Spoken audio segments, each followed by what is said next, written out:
Hello everyone, welcome back to my channel Drishti में। तो आज मैं लुसेंट मध्यकालीन भारत के इतिहास में जो टॉपिक है स्वतंत्र प्रांतीय राज्य, ये देखिए यहाँ पे हम स्वतंत्र प्रांतीय राज्य कवर कर रहे थे। ये रहा स्वतंत्र प्रांतीय राज्य। स्वतंत्र प्रांतीय राज्य में हमने कवर कर लिए थे क्या, तो जौनपुर कवर कर लिए थे, कश्मीर कवर कर लिए थे।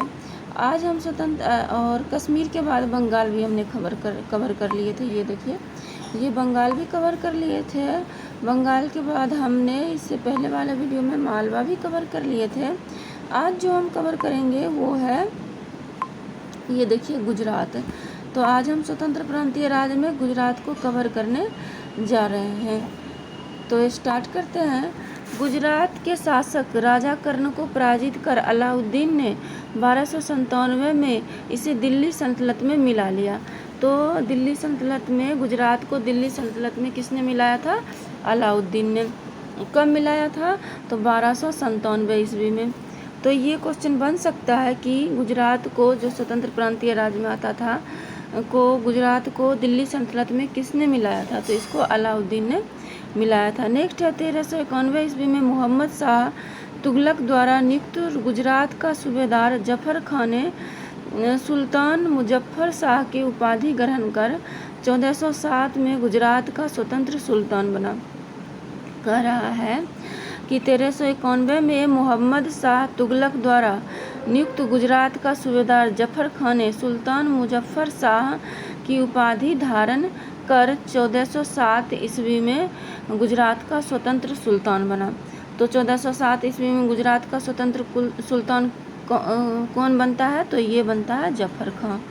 और किस उपाधि से बनता है? सुल्तान मुजफ्फर शाह की उपाधि से बनता है ये। और इसको सूबेदार को नियुक्त किया था मोहम्मद शाह तुगलक ने, इसको सूबेदार नियुक्त किया था। कब? 1391 में। 1407 को ये सुल्तान बन जाता है। कौन? तो जफर खान। किस उपाधि से? सुल्तान मुजफ्फर शाह की उपाधि थे इससे। नेक्स्ट है, गुजरात के प्रमुख शासक थे अहमद शाह, 1411 से 52 तक रहे थे। महमूद शाह बेगरा इम्पोर्टेंट है। महमूद शाह बेगरा 1458 से 1511 और बहादुर शाह 1526 से 1537 तक रहे थे। तो ये जो गुजरात के प्रमुख शासक थे, अहमद शाह, महमूद शाह बेगरा और बहादुर शाह। प्रमुख इसलिए हुए कि इन्होंने गुजरात में कुछ काम किया होगा, तो इसलिए इनको प्रमुख कहा जाता है। नेक्स्ट है, अहमद शाह के असावल के निकट साबरमती नदी के किनारे अहमदाबाद नामक नगर बसाया और पाटन से राजधानी हटाकर अहमदाबाद को राजधानी बनाया। कह रहा है कि अहमद शाह ने असावल के निकट साबरमती नदी के किनारे अहमदाबाद नगर बसाया। अहमदाबाद नगर जो बसाए अहमद शाह ने, असावल के निकट साबरमती नदी के किनारे कौन सा नगर बसाते हैं? तो अहमदाबाद नगर बसाते हैं। और पाटन से हटाकर अहमदाबाद को राजधानी बनाया। और राजधानी पाटन से हटाकर कहाँ ले गए? अहमदाबाद। कौन? अहमद शाह। नेक्स्ट है, गुजरात का सबसे प्रसिद्ध शासक महमूद बेगरा था। बोले थे महमूद बेगरा इम्पोर्टेंट है। तो गुजरात का सबसे प्रसिद्ध शासक कौन था? महमूद बेगरा। महमूद बेगरा ने गिरनार के निकट मुस्तफाबाद नामक नगर और चंपानेर के निकट मोहम्मदाबाद नामक नगर बसाया। देखिए, तो ये इसलिए इम्पोर्टेंट हो गया कि इन्होंने काम किए थे। क्या क्या काम किए थे? तो इन्होंने महमूद बेगरा ने गिरनार के निकट मुस्तफाबाद नामक नगर बसाते हैं और चंपानेर के निकट मोहम्मदाबाद नामक नगर बसाते हैं। कौन? महमूद बेगरा। 1572 ईस्वी में अकबर ने गुजरात को मुगल साम्राज्य में मिला लिया। और लास्ट में अकबर जो है 1572 ईस्वी में गुजरात को किसमें मिला लेता है? मुगल साम्राज्य में मिला लेता है। नेक्स्ट, स्वतंत्र प्रांतीय राज्य के अंतर्गत कौन आता है? मेवाड़।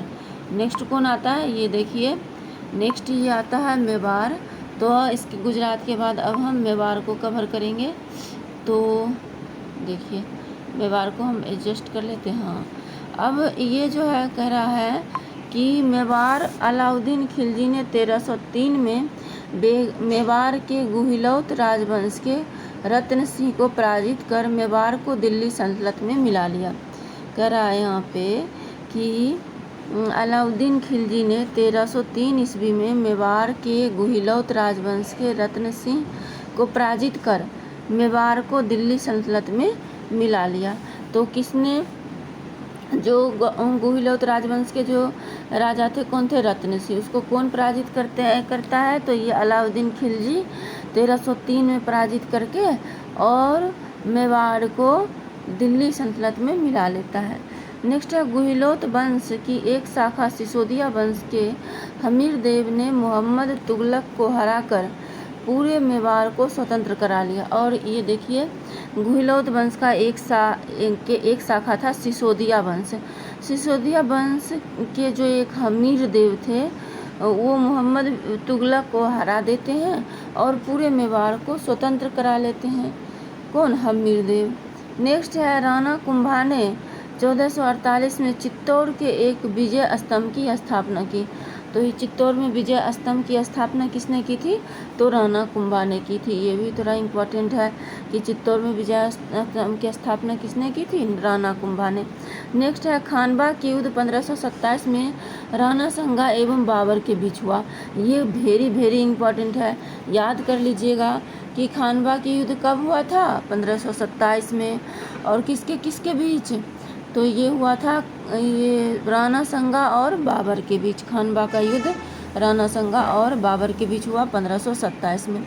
नेक्स्ट है, 1576 में हल्दी घाटी का युद्ध राणा प्रताप एवं अकबर के बीच हुआ, जिसमें अकबर विजयी हुआ। तो हल्दी घाटी का युद्ध किसके बीच होता है, तो ये राणा प्रताप और अकबर के बीच होता है। हल्दी घाटी का युद्ध किसके बीच होता है, राणा प्रताप और अकबर के बीच। ये भी ध्यान रखिएगा, ये भी इम्पोर्टेंट है ये, और ये इम्पोर्टेंट है। मेवाड़ की राजधानी चित्तौड़गढ़ थी।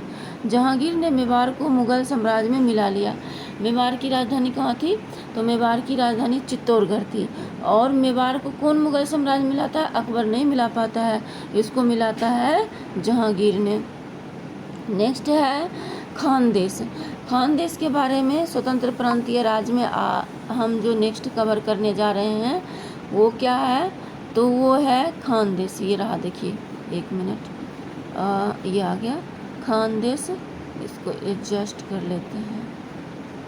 हाँ, ये देखिए, ये रहा खानदेश। तुगलक वंश के पतन के समय फिरोज शाह तुगलक के सूबेदार मलिक अहमद राजा फारूकी ने नर्मदा एवं ताप्ती नदी के बीच 1382 ईस्वी में खानदेश की स्थापना की। तुगलक वंश के पतन के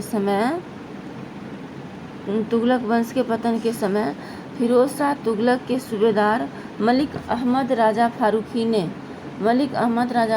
ने नर्मदा एवं ताप्ती नदियों के बीच 1382 ईस्वी में खानदेश की स्थापना की। 1382 ईस्वी में कौन से देश की स्थापना की, खानदेश की स्थापना करते हैं। कौन करते हैं खानदेश की स्थापना, तो ये फिरोज शाह तुगलक।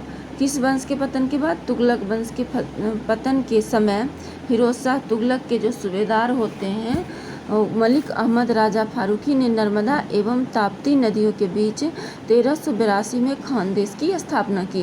किस नदियों के बीच, नर्मदा ताप्ती। आपने देखा होगा कि नर्मदा यहाँ बहती है और तापी यहाँ बहती है, तो इसके बीच जो है क्या स्थापित करते हैं, खानदेश की स्थापना करते हैं। तो कह रहा है खानदेश की राजधानी बुरहानपुर थी। खानदेश की राजधानी कहाँ थी, बुरहानपुर। इसका सैनिक मुख्यालय असीरगढ़ था और खानदेश का सैनिक मुख्यालय कहाँ था, असीरगढ़ था। नेक्स्ट है, 1601 में अकबर ने खानदेश को मुगल साम्राज्य में मिला लिया। 1601 में अकबर ने खानदेश को किस में मिला लिया, मुगल साम्राज्य में मिला लिया। और इसमें क्या इम्पोर्टेंट याद रखना है, तो ये खानदेश की स्थापना जो फिरोज शाह तुगलक के सूबेदार थे मलिक अहमद राजा फारूकी ने नर्मदा और ताप्ती नदी के बीच 1382 में की थी। किस नदियों के बीच खानदेश था, तो नर्मदा और ताप्ती। ये भी इम्पोर्टेंट बन जाता है। किसने करवाया था, तो फिरोज शाह तुगलक के जो सूबेदार थे मलिक अहमद राजा फारूकी ने करवाए थे। और कब करवाए थे इसकी स्थापना, 1382 ईस्वी में। और इसकी राजधानी, ये तो इम्पोर्टेंट है, इसकी राजधानी बुरहानपुर है और इसका सैनिक मुख्यालय असीरगढ़ है। 1601 में अकबर ने खानदेश को मुग़ल साम्राज्य में मिला लिया। और 1601 में अकबर ने खानदेश को किस में मिला लिया? मुग़ल साम्राज्य में मिला लिया। तो ये भी क्वेश्चन बन सकता है कि अकबर ने खानदेश को कब मुग़ल साम्राज्य में मिला लिया था? तो 1601 में। और 1605 में तो अकबर की मृत्यु ही हो जाती है। तो हमने स्वतंत्र प्रांतीय राज्य कवर कर लिए। स्वतंत्र प्रांतीय राज्य के जितने भी पार्ट थे, जितने भी प्रांत थे, जैसे जौनपुर हुआ, उसके बाद कश्मीर हुआ, जौनपुर, कश्मीर, कश्मीर के बाद हो गया मालवा, ये देखिए ये कश्मीर के बाद हो गया मालवा, मालवा के बाद हो गया गुजरात, गुजरात के बाद हो गया ये रहा, ये देखिए मेवाड़, मेवाड़ के बाद खानदेश। हमने सारा कवर कर लिए। अब हम नेक्स्ट वीडियो में जो कवर करेंगे वो हम बता ही देते हैं। तो नेक्स्ट वीडियो में कवर करेंगे सूफी आंदोलन। सूफी आंदोलन ये रहा, नेक्स्ट वीडियो में कवर करेंगे। सूफी आंदोलन इम्पॉर्टेंट होते से क्वेश्चन आते हैं। तो लास्ट जो ये पार्ट हम कवर किए थे स्वतंत्र प्रांतीय राज्य में एक खानदेश था। तो दोस्तों आज के लिए इतना ही। फिर से मिलते हैं नेक्स्ट वीडियो में। तब तक के लिए थैंक यू सो मच।